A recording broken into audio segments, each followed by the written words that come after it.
Boker Tov Hashem Hashem, Naseh Venatzar Sheniskel Agdil Torah Ledira Betachlit Shel Hashem et ce mardi 23 du mois de novembre et le Yutet du mois de Kislev. Aujourd'hui c'est la Iloula de Moreno Arav Rabbi Haïtaïb Lomet, une grande mitzvah d'allumer des bougies, même si on n'est pas tunisien ou qu'on n'a pas eu, qu'on est qu'algérien, marocain. Rabbi Haïtaïb Lomet était un maître incontesté du judaïsme qui a marqué l'histoire des sages de Tunis, et aujourd'hui c'est sa Iloula. Vous savez combien le salaire est grand de fêter la Iloula d'un tzaddik.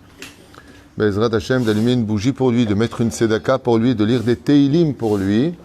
Et ceux qui sont attachés à un tzaddik, comme Rabbi Yaakov Abu Hatzera, Baba Saleh, Rabbi Haïtaïb Lomet, Rabbi Chaim Khori, de toutes tendances différentes, et qui font Bezrat Hashem pour les tzaddikim, Rabbi Nir Balanes, c'est des tzaddikim qui ont réussi à réunir tout le monde.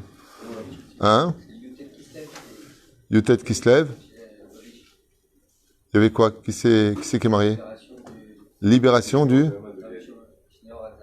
Ah, c'est le fait qu'il soit sorti de prison, tu veux dire. Nachon. Bezrat Hashem Sruto Egan Okolam Israël, Balatania. Bezrat Hashem, Ine. Od izdamnout d'allumer une bougie, od izdamnout de remercier Akadosh Baruch Hu. Chaque événement, c'est ça qui est extraordinaire d'ailleurs avec les Lubavitch, c'est qu'ils fêtent quand il est né, quand il est décédé, quand il s'est marié, quand il est sorti de prison. Et ça démontre quelque part un enseignement que les actions de nos tzadikim ne sont pas à prendre à la légère, puisqu'on voit que de génération en génération, on continue à fêter. Todarabah, Todarabah. Hein? Metsuyan, Todarabah. Aujourd'hui, on commence notre shiur parce qu'il est quand même tard. On va étudier le Zera Shimshon sur la paracha de la semaine. On va essayer de découvrir ensemble de quoi il va nous parler. Et comme on a deux cours pour ce soir, pour mercredi 24 novembre, on commence par ce premier shiur acheté par Deborah Melou, la Yekara, pour l'anniversaire de sa cousine. Donc ce sera mis sur les réseaux sociaux, c'est parfait.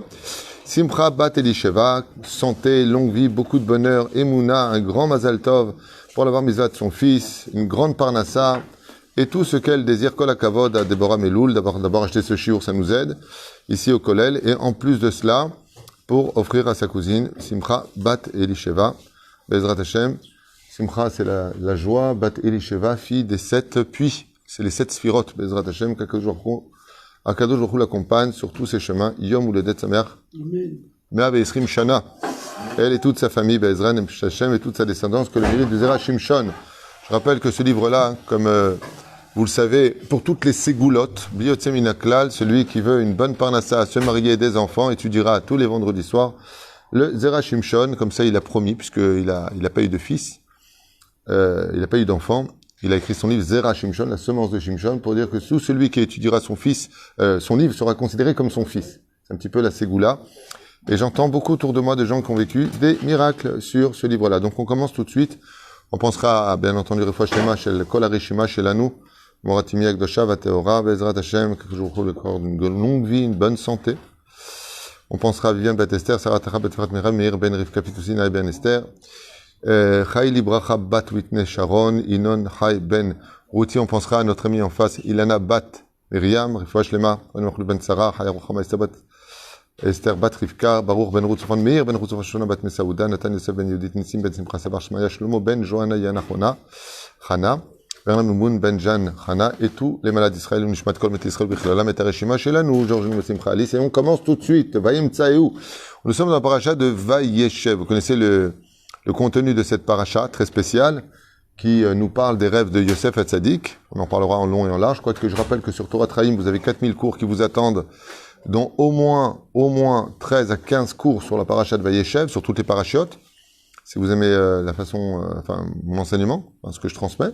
Pour ceux qui sont intéressés, vous pouvez aller le voir. Chaque cours est différent les uns des autres, ça se répète pas spécialement. Peut-être quelques chidushim, oui, mais le reste non. Sinon, on commence tout de suite. Donc cette paracha qui nous parle des rêves, ensuite de la vente de Yosef, qui se fait bizarrement... on fomente de le tuer, et puis Réhouven décide de le jeter dans le puits vide d'eau, mais rempli de serpents et de scorpions. Il est vendu ensuite à plusieurs caravanes différentes, les Midianim, les Ishmaélim, les Adérer, pour arriver dans la maison de Potiphera. Là-bas, il sera faussement accusé d'avoir pris la femme de Potiphera, puis jeté en prison. Et ça finit avec le maître Éjanson et le maître Pantier, là-bas, où il va expliquer la signification des rêves, prétendant que seul Dieu connaît la réelle signification des rêves. Et de là, on apprend que le tzaddik est le représentant d'Hachem, parce que quand tu dis seul Dieu connaît les rêves, alors pourquoi tu te la ramènes derrière? Il y a que Dieu qui sait, mais je veux te dire, l'homme istadère, c'est pas logique, hein? Mais ça veut dire que la Torah vient nous apprendre que quand le tzaddik parle, c'est Hachem qui utilise sa bouche. Et c'est ce que veut dire Yosef et tzaddik. Et au milieu, cette fameuse descente de Yehuda, qui va descendre, donc épouser sa femme Shula, pour avoir 3 enfants, Onan, et Shelah, qui 2 mourront, et la fameuse histoire de Tamar, qui se déguisera en prostituée, au milieu de cette péripétie. Donc il y a beaucoup de choses à dire, et c'est des étapes comme ça qui sont très divisées. Je dis ça balpé, je suis peut-être obligé des détails. Mais là, le Zera Shimshon s'arrête sur un détail très important qui dit Vaim Tsayu Ish Veine Toe Basade. Quand Yosef va chercher ses frères, on se rend compte de quelque chose qui est très bizarre dans son comportement, c'est qu'il sait que ses frères le haïssent, il sait qu'il y a un truc qui ne va pas, et il y va. Alors, professeur Lévy dit c'est de la provoque. Mais Agnès, non, Yosef il provoque personne. Il est juste nahar, il est juste jeune. Est-ce qu'il est naïf? Je souhaite aux plus intelligents de notre génération d'avoir 1% de l'intelligence et du développement de Yosef Hatzadik, qui était un homme qui, je le rappelle, à l'âge de 17 ans, était totalement autonome et de qui plus est, qui connaissait toute la Torah. Et la Torah marque qui mettait Adam. Donc on ne peut pas dire de lui qu'il était réellement naïf. Alors comment on peut comprendre que Yosef va voir ses frères? Il y a pire comme question. Tu veux une question pire? Comment est-ce que Yaakov envoie Yosef? Moi, je sais qu'en tant que père, si un de mes enfants, par exemple, allez, non, pas mes enfants, mais un père qui sait que ses enfants détestent, haïssent, au point de mettre en danger la vie de leur frère, jamais j'enverrai mon fils chez eux. Non? Pour faire la paix, il faut un médiateur. Yaakov aurait dû descendre avec lui, si c'était pour faire la paix. On va répondre vrai. Donc il sait qu'ils se prosterneront et il sait qu'il sera le chef de ses frères. Il le sait. C'est-à-dire, il a une garantie. Hein? Est-ce que c'est prétentieux, tu dis? Non, c'est pas prétentieux. Si un rêve se répète, c'est pas prétentieux. Mais là, c'est à venir. Ils vont se transformer dans quelques années. Mais voilà. Là, aujourd'hui, c'est quand même le petit frère. Jacob n'a pas dit oui, c'est votre frère, entre guillemets, qui va être au-dessus de vous. Il n'y a pas eu encore tout ça, tu vois. Il a fait des rêves. Avant de partir, il a marqué Avon, Avo, Ani, Veimecha. Moi, tu veux dire que tes frères vont venir se prosterner 11 étoiles et moi et ta mère, on va venir se prosterner devant toi? Et lui, qu'est-ce qu'il répond? Ouais. Il répond rien, mais la réponse est ouais. Donc, il est sûr. Hein? Oui, non, c'est ce que je dis. Il est sûr de lui, d'accord. Bah, s'il est sûr, il est sûr. Il y a des gens comme ça, qui ont une sécurité et une sérénité dans leurs engagements. Par exemple, quelqu'un va leur dire, écoute, signe, il n'y a pas de problème, je suis derrière.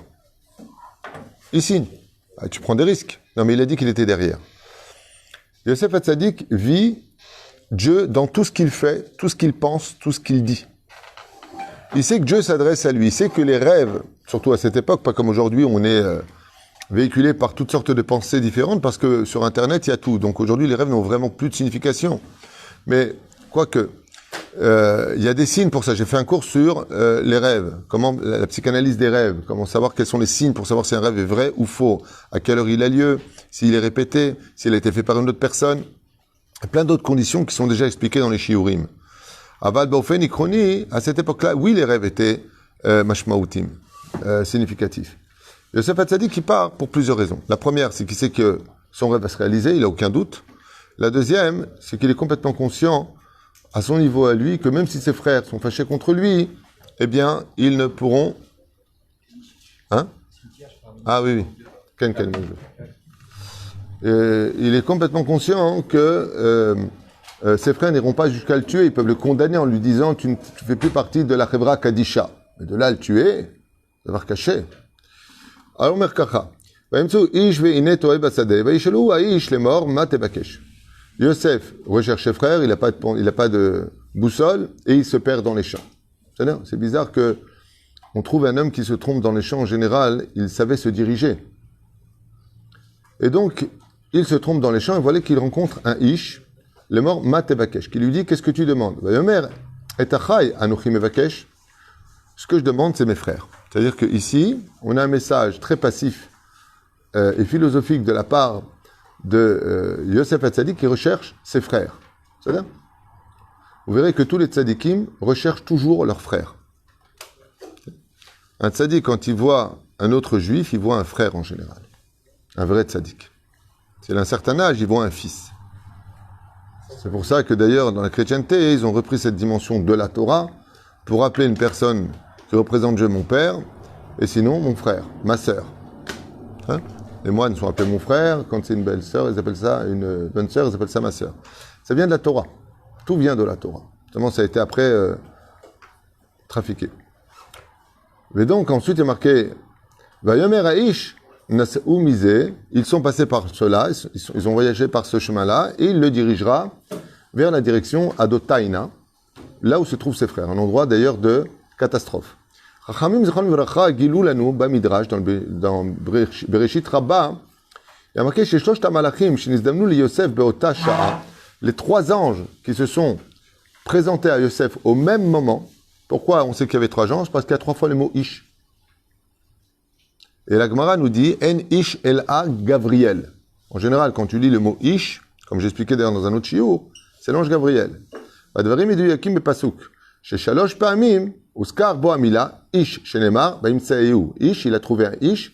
Wa Ish Alou. À Ish, il a posé la question à l'homme. Bayomer à Ish, a dit l'homme. Donc s'il y a dans la Torah trois fois le mot Ish, c'est que c'est pas le même. Sinon la Torah n'aurait pas répété trois fois le mot Ish. C'est ça? Donc ça veut dire trois anges. Et Ksha Tzadik, le Baal Zera Shimshon, il pose la question et il dit pourquoi avoir fait descendre trois anges rencontrer Yosef à ce même moment? Il dit que la route, est-ce qu'un seul ange n'aurait pas suffi? Les Saya, les Sev et la tête lo, Pratim, Alechav, Shekvar, Nasumisham. Pour lui donner des détails sur la direction des frères, un ange aurait suffi. En général, un ange ne fait qu'une seule mission. Il a fini par faire une autre mission. Mais là, il y a trois anges pour lui répondre. Chez la Tova. Donc le Zera Shimshon explique et il dit Otam malachim arei ramzu le Yosef she'echav son'im oto mevakshim livgoa bo ou le'aziklo. Et il dit quoi? Il dit il y en a un Achon qui est venu pour lui indiquer sa route. Il y avait une autre mission pour les anges. Celle de prévenir Yosef de ne pas aller, car il met sa vie en danger, car ses frères le haïssent, au point de lui vouloir du mal. Donc Yosef, est-ce qu'il s'attendait maintenant à ce qu'il lui fasse du mal?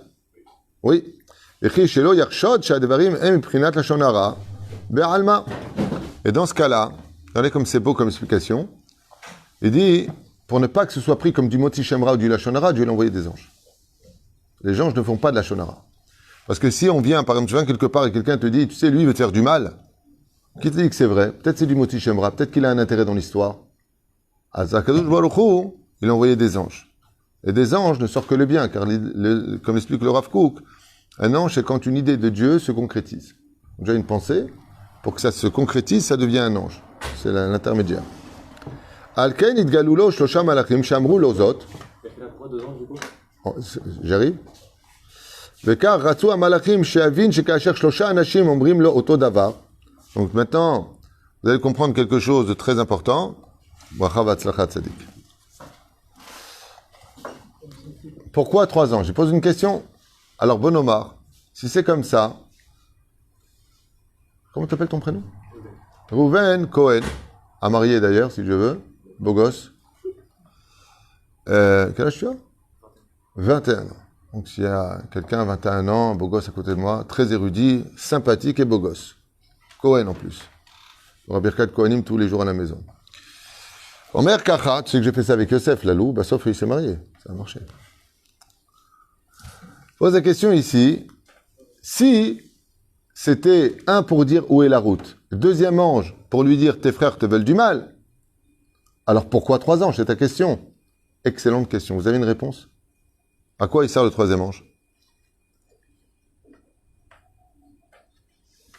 Vous avez une idée? Hein? Lui indiquer la route. Lui indiquer la route, on l'a dit déjà. Pourquoi 3 anges?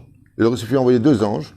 Un qui dit à Yosef Hatzadik, voilà le chemin à prendre, et l'autre qui lui dit, fais gaffe, n'y va pas. Donc déjà ici, il y a un gros problème. Lequel? C'est que si les anges sont descendus pour lui dire, ils veulent ta mort, il est donc évident que les anges n'auraient pas pu lui donner la direction. On ne met pas d'obstacle devant l'aveugle. Il y a un problème avec ce qu'on est en train de dire. Donc les anges ne sont pas descendus du tout pour lui indiquer la direction à prendre, mais pour le prévenir. Alors dans ce cas-là, ta question revient. Un ange aurait suffi. D'accord? Asbon irait. Surtout que dans les textes, c'est marqué noir sur blanc qu'ils lui ont indiqué la route. Otam malachim הרי רמזו ליוסף שאחיו שונאים אותו, מבקש לפגוע בו ולהציק לו. וכי כדי שלא יחשוד שהדברים הם מבחינת לשון הרע, בעלמא, עד כן גלו 3 מלאכים שאמרו לו זאת. Donc 3 anges sont descendus, pourquoi? Parce que 3 anges, c'est une chazaka. C'est comme un rêve qui se répète 3 fois, c'est sûr que c'est un vrai rêve. Si un ange était descendu, qu'il aurait dit à Yosef Hatzadik, tes frères te veulent du mal, zéro. Et ça, c'est un Moussar Eskel pour nous. Si une personne vient te voir et te dit, tu sais, je te conseille pas de faire affaire avec lui, renseigne-toi bien. Tu rencontres une autre personne qui te dit la même chose. Tu rencontres une 3e personne qui te dit la même chose, hop, stop, on s'arrête. C'est pareil pour le mariage. On te dit, vérifie bien, si le khatan, il n'y a pas un problème, j'ai entendu des choses, pour pas qu'il y ait mikar taout, shem shamaim. Il y en a un autre qui te dit pareil. Il y en a un 3e qui te dit pareil, stop, on arrête. La reine, pour que Yosef prenne ce message au sérieux, il fallait une chazaka. Et une chazaka, c'est combien? C'est 3. Quand un minhag, tu le lances, s'il est fait 3 fois, c'est un digne de minhag, fera tarat nedarim pour l'annuler. Parce que ça a été fait 3 fois. La reine, nishluchu shlosha malachim, les azhir et Yosef Hatzadik. Chez chazaka. Pour qu'il y ait une prise de conscience de Karatzwa malachim shiavin, shekacher shlosha anashim ombrim oto davar, mashma shadavrim gvar mefursamim lakol. Et c'est pour ça que le Chavetz Chaim, il écrit d'ailleurs que quand plus de 3 hommes savent une chose dans la ville, c'est plus du Lachon Hara de le dire. C'est du rapportage, mais c'est plus du Lachon Hara. Parce que 3 personnes qui savent quelque chose, par exemple, un secret qui est su par 3 personnes, tu peux être certain que ça va aller dans tous les sens. Oui, mais Au Mikar. est-ce qu'il l'aurait on le voit, le 3e, n'a rien dit. On n'a aucun commentaire, c'est une supposition. Non, c'est pas une supposition. C'est le Midrash Rabbah qui le dit. Bereshit Rabbah. Dans la Torah, où est-ce qu'on voit ce que c'est dit? Parce qu'il y a 3 fois le mot Ish, Vaimtsaou Ish, Vaishalou Ish, Vaimera Ish. Donc s'il y a 3 fois le mot, c'est qu'il y a eu 3 personnes différentes. On sait que Ish c'est un ange. Donc c'est pas une supposition. C'est une attestation. Le 3e, il a dit d'y aller ou pas y aller? Les 3 lui ont dit de pas y aller. Alors pourquoi il lui donne la direction? Les 3 ont fait leur mission. Parce que Manien, il a fait Meod, Macha Martha, il a fait Meod. Il y a marqué que celui qui va faire une mitzvah ne peut pas subir de désagrément. Et qui l'a envoyé? Son père. Donc il compte sur le respect des parents, la mitzvah du respect des parents, l'ange qui l'accompagne du respect des parents pour être protégé. Seulement ce qu'on oublie très souvent, c'est qu'une fois que tu as fini ta mission, il a vu ses frères, c'est après qu'ils ont voulu le tuer. Quand ils l'ont vu. Donc la mission était finie. La mitzvah s'est éteinte et est restée sans protection. Bekach yasik Yosef shadvarim yedu'im ve'en ze rechilut gerida. Donc étant donné que les 3 anges lui ont dit, Yosef Hatzadik, qui était très minutieux sur ce domaine-là, a compris que si 3 sont au courant, c'est que c'est plus du Lachon Hara, et qu'ils viennent le mettre en garde, même si c'est indigne de rechilut quelque part. Ve'alken ityahes el devrehem beretzinyut ve'ashuv chazara el beit aviv le shalom. Et donc, qu'est-ce que voulaient les anges? Que Yosef Hatzadik n'aille pas voir ses frères, pour ne pas qu'il y ait la descente en Égypte, et retourne chez lui en paix. Pourquoi? Parce que celui qui veut faire une mitzvah, et qui ne peut pas la faire parce qu'il est anous, parce qu'il est contraint, empêché de la faire, c'est comme ce qu'il a fait. Et Shuv Iksha, donc le Shira Shimshon Imker, Shosha Imkar, Shosha Anashim Romzim Lo, Beramazim Avim Shechav Sonimoto. Et de façon claire, les allusions qu'ont fait les anges, n'y va pas car ils te haïssent au point de vouloir ta mort. Imkel Madoua Imshir Yosef, Lalechet et Echad. Donc il pose la question qu'on a posée. Dans ce cas-là, si maintenant tout était clair pour Yosef et il savait où il allait mettre les pieds, pourquoi est-ce qu'il y est allé? Vous savez qu'ici il y a un digne de Mitraev Benafsho.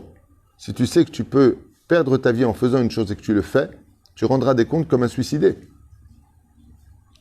C'est là. Tu rendras des comptes.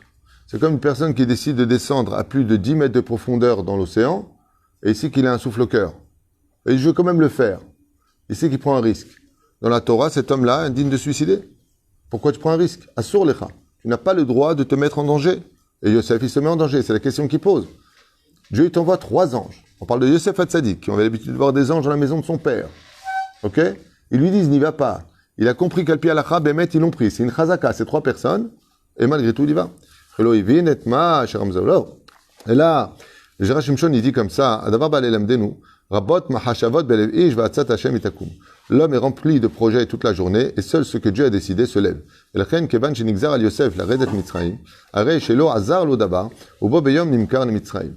Il dit des fois qu'en réalité vient ce verset là de la Torah nous apprendre que malgré le fait que l'homme peut tout préparer dans sa vie, l'homme peut prendre toutes les mesures de sécurité dans sa vie, qu'une personne peut tout organiser du début à la fin, quand Akadosh Baruch Hu se mêle de la destinée du peuple d'Israël, selon la logique de l'homme, malgré tout ce qu'il peut préparer, seul ce que Dieu décide se fera à la fin. Et je pense que c'est quelque chose qui est très très très émouvant pour nous tous, très clair. Combien de fois on a organisé nos vacances, combien de fois on a organisé une soirée, combien de fois on a organisé tout ce qu'on avait à faire dans la vie. D'accord ? Et rien ne s'est passé comme prévu.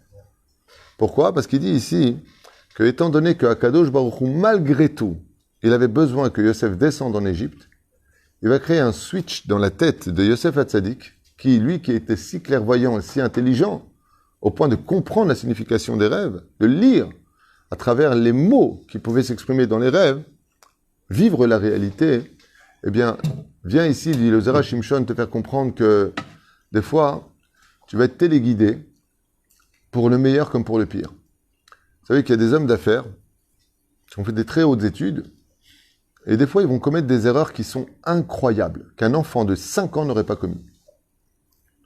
Dieu, il avait juste besoin que là, il se casse la figure. Et il aveugle la personne de la réalité, parce que il doit pas avancer dans ce domaine. Par exemple. Puis il y en a d'autres, des trucs de fou. Comme ça s'est passé à Jérusalem, Tibané Vitikonen, il y a à peu près 5 mois. Un homme passe comme ça devant un kiosque, il a 53 ans, il n'a jamais joué au loto de toute sa vie. Jamais. Il disait d'ailleurs, moi je gagne toutes les semaines au loto puisque je ne joue pas. Donc il gagne son argent qui n'est pas perdu en jouant au loto. Une fois il a joué au loto, une seule fois dans sa vie. Il a remporté 54 millions de shekels. Il n'a jamais joué. Et il n'a pas joué style une grosse somme, hein. 66 shekels en dabel. Je ne sais même pas ce que c'était dabel. Prends le truc, il gagne 54 millions de shekels. Et quand on lui a posé la question, vous êtes heureux, il a dit, j'ai pas fait exprès. Une seule fois dans sa vie. Il y a un mec qui a dit dans le journal, moi, depuis l'âge de 14 ans, je joue, j'ai jamais gagné une fois. Et il joue toutes les semaines. Il n'a jamais gagné. Qu'est-ce qui l'a emmené à jouer ce loto? C'est ce qu'il dit, Zera Shimshon. Aujourd'hui, il devait devenir riche. Dieu l'a emmené vers le truc, il a fait le loto. Un truc de fou.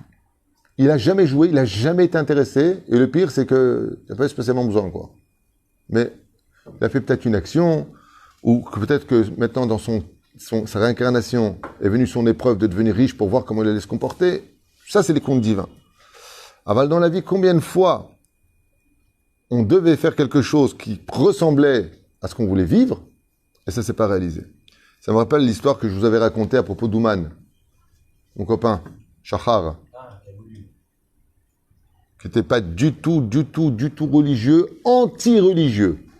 Un copain qui vient d'Etiva qui s'appelle Shachar. Pour ceux qui ne connaissent pas cette histoire, je la partage avec vous. Écoutez-la bien, elle est magnifique. Je ne raconte pas un truc qui m'a été raconté par une autre personne, d'une autre personne. Je vous raconte un truc personnel que j'ai vécu moi-même avec lui. J'ai essayé pendant des années de lui faire tchouva, ce garçon. Il était gauchiste de façon idéologique, un gauchiste extrême gauche, parce qu'il était avec Yossi Sarid, à l'époque, ministre d'éducation, et anti-religieux. Et il mangeait même pas cachère, il mangeait du porc, en Israël.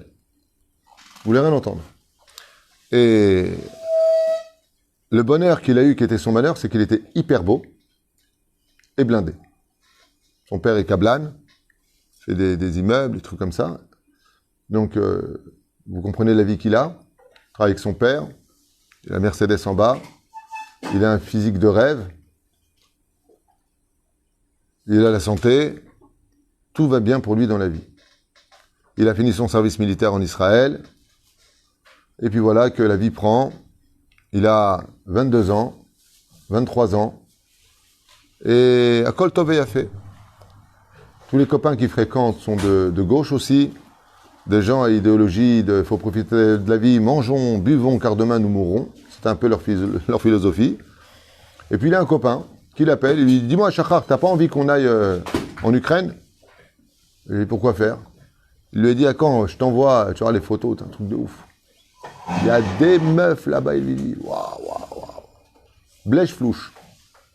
En plus, c'est rien quoi, ça coûte pas cher. On fait un tour là-bas, on va à Kiev, on fait un tour, et on se prend 2-3 jours et on y va. Il lui dit « Ok, c'est bon, prends les billets. » Il prend les billets, il arrive à l'aéroport là-bas de Kiev, il rentre dans le taxi, et avec leur accent israélien, il dit en anglais au chauffeur de taxi, avec un clin d'œil, il lui donne une petite liasse dans les mains de dollars comme ça, il lui dit « Emmène-nous là où tu sais, ok ?»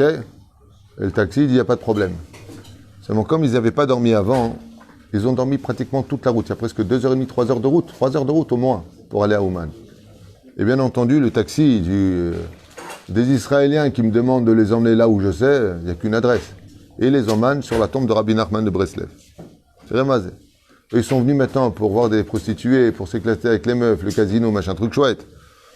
Et quand ils ouvrent les yeux comme ça, le taxi leur dit « Voilà, on est arrivé en anglais, descendez, c'est là. » Alors regarde comme ça, il dit « C'est quoi ces trucs pourris là, Pushtina, c'est quoi ce qu'on est ici? Il y a quoi ici ?» Alors il lui dit « Il y a quoi ici? Ben, il y a votre rabbin. » Et là, Shachar lui dit « Rabbin? Quel rabbin? On veut pas un rabbin, on veut des meufs. Emmène-nous dans un endroit, il y a plein de meufs. » Et le gars, il leur dit « Non, vous êtes juifs, vous êtes d'Israël, c'est Ouman. Vous n'allez pas me prendre la tête. C'est Ouman. » Alors il leur dit « Non, c'est pas Ouman. » Qu'est-ce qu'il fait, Shachar? Comme il est d'origine marocaine, il y a toujours un peu de tradition qui reste dans le sang, malgré l'assimilation. Il dit « Écoute, si Dieu, il nous a emmenés jusqu'à un tzaddik, ouais, alors que c'était pas prévu, on va aller prier le tzaddik qui nous amène les plus belles meufs d'Ukraine, quoi. » Les idées qu'il a, le mec. Ça rajoute de l'huile sur le feu. Mais ce qu'il ne savait pas, c'est ce qui allait se passer. Il m'a raconté au téléphone, lui-même, que quand il a posé la main sur la tombe de Rabbi Nachman, il s'est évanoui sur place. Comme ça, il m'a raconté de sa bouche. Parce que j'ai rencontré plus tard avec des péotes, la barbe, et c'est lui qui m'a fait venir à Ouman la première fois d'ailleurs. C'est lui qui m'a emmené à Ouman. Il est devenu organisateur dans le sud, des voyages à Ouman. Il a posé sa main sur la tombe, il s'est évanoui. Et il a fait un voyage. Il a raconté qu'il s'est vu sortir du corps, dans le fait qu'il soit tombé par terre, et que là-bas, il a visité sa place au Gan Eden et sa place au Gehinam, et que quand il est revenu, toute la vérité était claire devant lui, et le comble du comble, c'est qu'en se levant, en s'appuyant sur une chaise, quelque chose qui était à côté de lui, un livre lui tombe dans les mains, et c'était le Likutei Moharan, et quand il a ouvert, il comprenait parfaitement les secrets du Likutei Moharan qu'avait écrit Rabbi Nachman de Breslev. Donc bien entendu, il a repris ce taxi, il est reparti à l'aéroport, il est arrivé à Netivot et il a fait Teshuvah sur place en 24 heures. Pourquoi je vous parle de cette histoire qui est incroyable? On a vécu la même chose avec le Rabbi Lubavitch. Des gens, moi je connais des gens qui n'étaient pas du tout religieux, vivant avec une Goya, ils sont passés voir le Rabbi une fois, ils sont venus religieux, une fois, tu vois, tu vois une personne, lo yehuman. Comme l'autre m'a raconté, il est parti au cimetière, il cherchait absolument la tombe de sa tante. Il cherchait la tombe. Basov, sur quoi il tombe? Sur le nom d'une tombe d'un ami qu'il n'avait pas vu depuis 10 ans. Il lit son nom, il dit, mais c'est pas possible, c'est le même nom. Il appelle au téléphone, on lui dit quoi, t'es pas au courant, il est mort il y a 10 ans. Il dit, mais je suis sur sa tombe. Il a dit, apparemment, il t'a appelé pour que tu pries pour lui. Ainsi donc, ce que je veux vous faire comprendre, c'est que très souvent, on part vers des directions comme ça, qui sont très celles que l'on voudrait vivre. Et ce passage nous dit, le Zera Shimshon vient nous apprendre que Rabbot Mahashavot Belev Ish Va'atzat Hashem Itakum. C'est pour ça qu'on ne doit jamais avoir peur du lendemain. Jamais avoir peur des programmes qui ont été faits pour nous. Jamais avoir cette sensation de ce que maintenant j'ai prévu va se réaliser. Tous les jours est un nouveau jour et tous les jours est accompagné de plans divins qui peuvent très facilement annuler tous tes projets et toute ta vision de voir les choses. Tu étais parti pour monter les escaliers, bah, sauf tu vas les descendre. Tu étais parti pour descendre les escaliers, bah, sauf tu vas les monter. Tu étais parti pour faire certaines choses dans la vie et en un instant, tout peut changer pour le bien, tout comme pour l'épreuve. Et comme il dit ici, étant donné que tout a été fait, pourquoi 3 anges? Pour t'expliquer, dit le Zera Shimshon, que la Chazaka était là, qu'il n'y avait pas de la Shonara, qu'il était conscient, qu'ils lui ont bien dit que tout était clair et malgré tout il y va.